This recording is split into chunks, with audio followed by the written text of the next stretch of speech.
کہ بیمار زندگی ہے،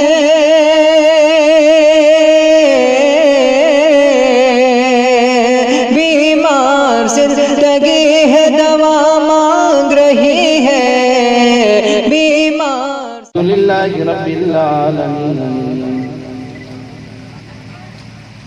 وہ دانائے سبل ختم الرسل مولائے کل جس نے، وہ دانائے سبل ختم الرسل مولائے کل جس نے، غبار راہ کو بخشا فروغ وادی سینہ۔ نگاہ عشق مستی میں وہی اول وہی آخر، وہی طٰہٰ وہی یاسین وہی قرآن وہی فرقان۔ زمین آباد تھی لیکن قرینے کو ترستی تھی، زمین آباد تھی لیکن قرینے کو ترستی تھی، سلیقہ پا گئی جس دم رسول ہاشمی آئے۔ درود پاک پڑھ لیجیے۔ اللہم صلی علی سیدنا حبیبنا و شفیعنا کریمنا مولانا محمد بارک وسلم صلاۃ دائمہ ابدا علی حبیبک خیر الخلق کلہم۔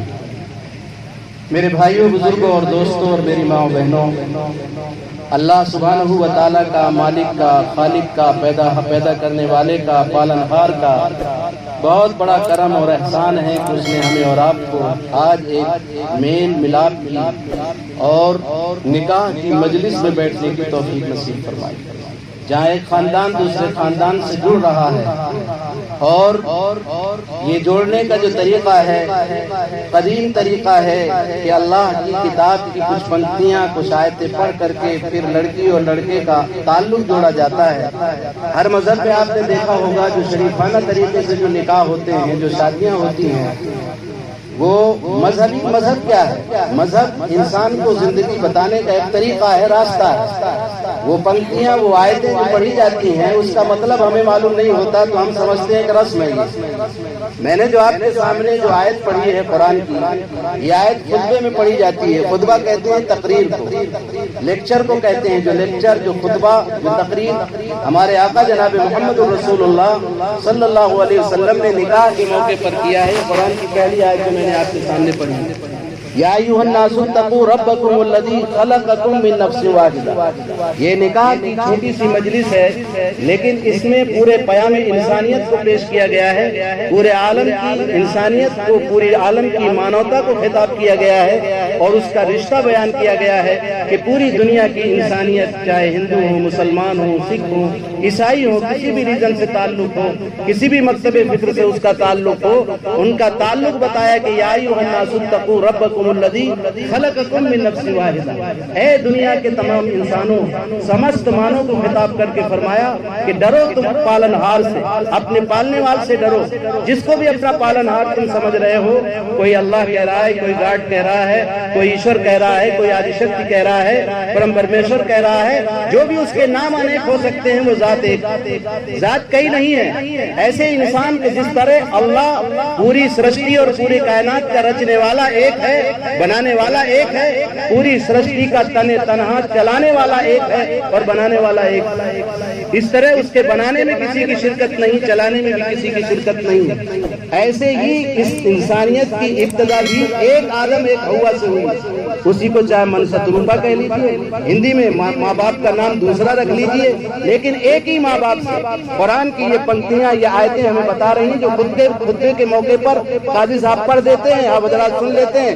بہت سے تو قاضیوں کو بھی معلوم نہیں رہتا کہ کیا ہے، یہ رٹا ہوتا ہے، پڑھ دیا جاتا ہے، آپ سن لیتے ہیں کہ ایک منتر پڑھا گیا اور نکاح ہو گیا۔ یہ منتر نہیں ہے، یہ پیغام ہے، یہ بہت بڑا پیغام ہے۔ نکاح کے موقع پر لڑکی لڑکے والے جڑ رہے ہیں، ایک خاندان دوسرے خاندان سے جڑ رہا ہے۔ یہ لڑکی ابھی اجازت لینے جو گئے ہیں، لڑکی پوری زندگی کو سمرپت کر رہی ہے، اپنے آپ کو سپرد کر رہی ہے، اور یہ کہہ کر کے اجازت دی ہے کہ زندگی کی آخری سانس، ہماری موت ہی اس کو رخصت ہو سکتی ہے، جدائی پیدا کر سکتی ہے، دنیا کی کوئی طاقت ہمیں جدا نہیں کر سکتی۔ اس عہد و پیمان کے ساتھ لڑکی نے اجازت لی ہے، دی ہے۔ اب یہ ہمارے دولہے میاں اس کو قبول کریں گے کہ ہم اس کے پورے حقوق واجبہ کے ساتھ، اور مہر جو اس کا ہدیہ ہے، خوشی کے موقع پر ایک تحفہ ہے، 51 51,786 جو اس کے جو ہے وہ بدل نہیں ہے، بلکہ ایک تحفہ ہے شادی کے موقع پر خصوصی بچی کا، اس کے ساتھ نان، نفقہ، روٹی، کپڑا اور مکان، ساری ذمہ داریوں کے ساتھ اس خصوصی ہدیے کے بدل میں اس بچی کو اپنے نکاح میں قبول کرتا ہوں۔ یہ ہے نکاح کا محاسن۔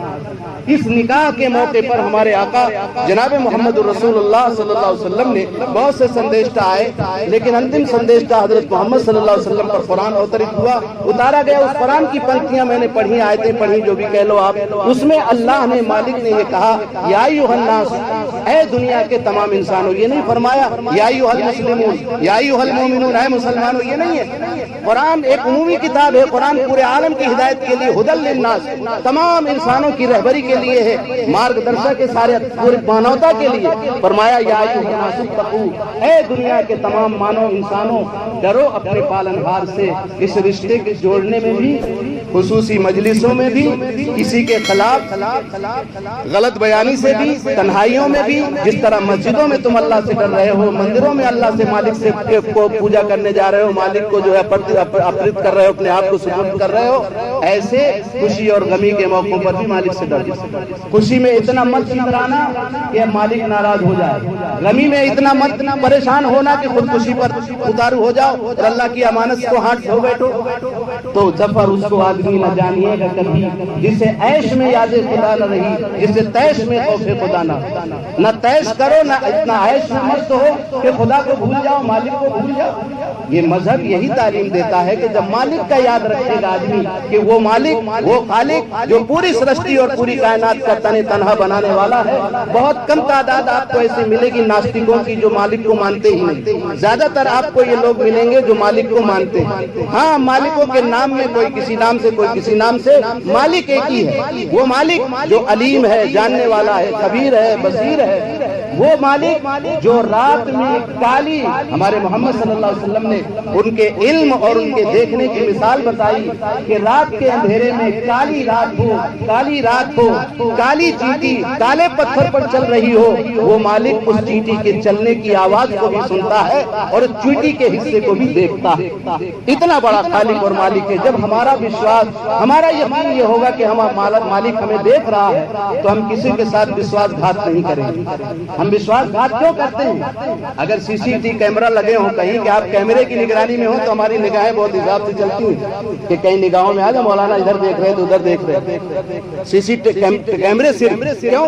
یہ احساس ہوتا ہے کہ کیمرے میں قید ہو رہی ہے، کسی کو معلوم ہو جائے۔ جب آدمی آج پوری برائیوں کی جڑ جو انسان دنیا کے اندر جو آپ دیکھ رہے ہیں، دنیا راس کل خطیہ، دنیا کی محبت تمام برائیوں کی جڑ۔ دنیا کی محبتوں میں جہیز کی لعنت، سماجک لعنت، اس جہیز کی لالچیوں میں کتنے بچیوں کے گھروں کو ویران کرتے ہیں۔ ایک لالچ، جب مالک سے تعلق ہو تو لالچ کس بات کی؟ مالک نے جو لڑکی والا، اس کا تو خود احسان ہے کہ 18، 20 سال، 25 سال پرورش کر کے آپ کی خدمت میں ایک بچی کو پیش کر رہا ہے، جگر کے ٹکڑے کو آپ کے حوالے کر رہا ہے۔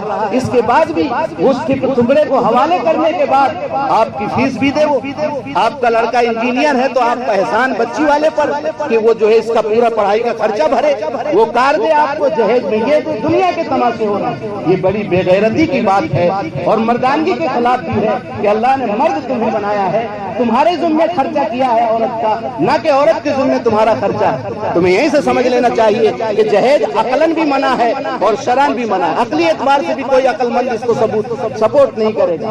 ہاں، لڑکی کا جو حق ہوتا ہے، بیچارہ باپ، کون سا باپ ایسا ہوگا جو اپنی لڑکی کو جس جگر کے ٹکڑے کو جب دے رہا ہے تو کون سا ایسا سنگ دل باپ ہوگا جو اپنی بچی کے دینے میں اٹھا رکھے گا؟ اس کے بعد بھی لالچی لوگ ہر وقت فرمائش کرتے ہیں، مانگیں کرتے ہیں، بچیوں کو تنگ کرتے ہیں، ظلم کرتے ہیں اور ظالم بن کر کے اس کے گھر کے نظام کو تحس نحس کرتے ہیں۔ ایک شاعر نے کہا، کبھی یارو کسی مسکین پر تم ظلم مت کرنا، کبھی یارو کسی مسکین پر تم ظلم مت کرنا، درختوں پر بھی ان کی بد دعا سے پھل نہیں لگتا۔ یہ احساس کے ساتھ آج ہمارا یہ نکاح ہو کہ ہم زندگی کے آخری سانس تک اس بچی کو اپنے نکاح میں ہم لے رہے ہیں، وہ بچی کو ایسا پیار دیں گے کہ اپنی محبتوں کو، اپنی سہیلیوں کو، اپنی ماں باپ کی محبتوں کو بھول کر کے ہمارے آنگن اور گھر کی جو ہے وہ زینت بن جائے، وہ گھر ہمارا جنت کا نمونہ بنے گا۔ اور جہاں لالچی لوگ ہوں گے وہ پورا گھر ڈسٹرب ہوتا ہے۔ اللہ ہم سب کو لالچ سے